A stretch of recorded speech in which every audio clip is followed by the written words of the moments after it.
शेष नारायणांच्या पावनभूमीत आणि भगवान शिवशंकरांच्या समोर आपण आज ज्या 20 तारखेला मतदान करणार आहोत ते आपल्या सर्वांचे लाडके उमेदवार माननीय अमितरावजी भांगरे साहेबांच्या प्रचाराच्या निमित्तानं आपापली भूमिका आपण या ठिकाणी विशद करण्यासाठी खरं तर आला आहे आणि म्हणून ह्या गावकऱ्यांच्या सर्वांना मी ग्रामस्थांना मी नमन करतो।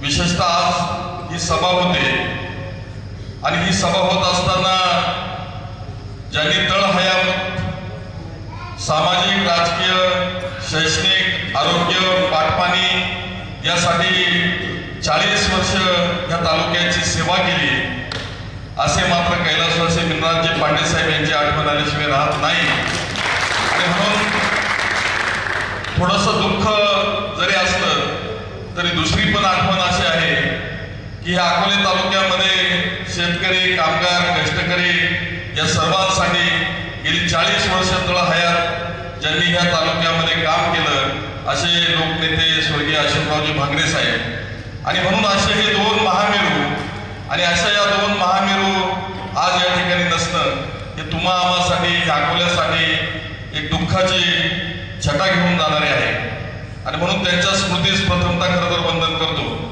मित्रो, येत्या 20 तारखेला आपल्याला विधानसभेच्या निवडणुकीला सामोरं जायचं आहे आणि आपल्याला मतदान कशासाठी करायचं आहे ते सांगण्याची भूमिका या ठिकाणी मी विशद करण्यासाठी खरं तर उभा आहे।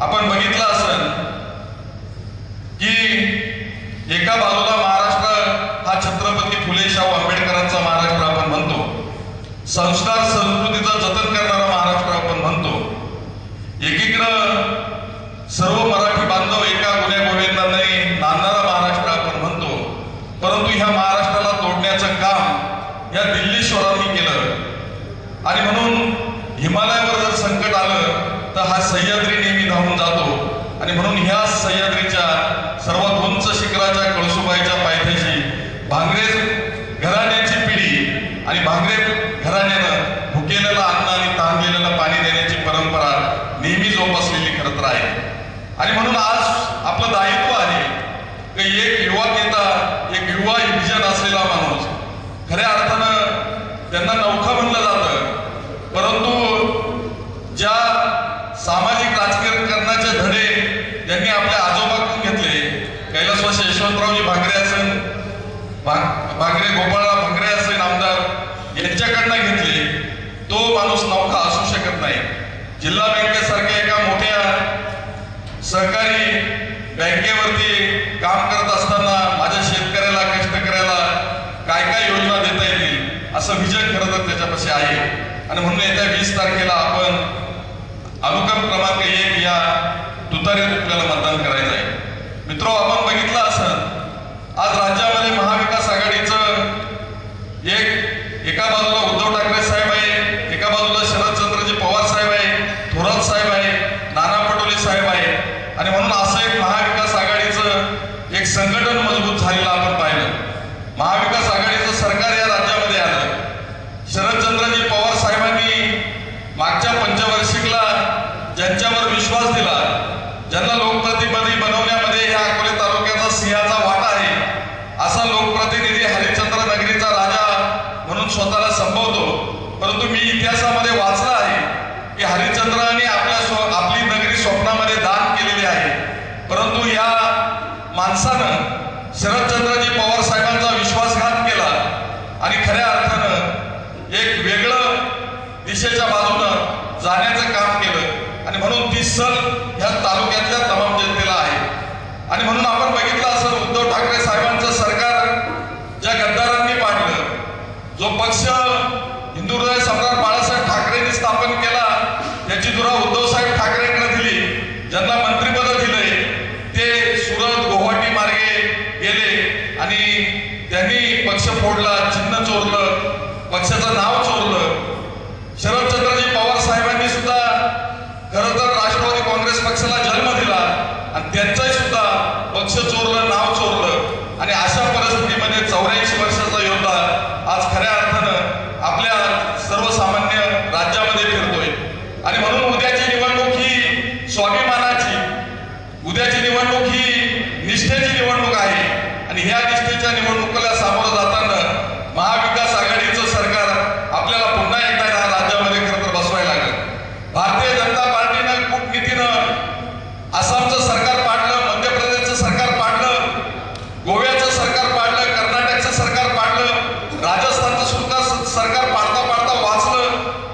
महाराष्ट्रामध्ये अशा प्रकारची नतदृष्ट असे देश खऱ्या अर्थानं दिल्लेश्वरांच्या मागे कधी हा महाराष्ट्र झुकणार नाही. आणि म्हणून उद्याची निवडणूक ही महाराष्ट्राच्या स्वाभिमानाची निवडणूक आहे.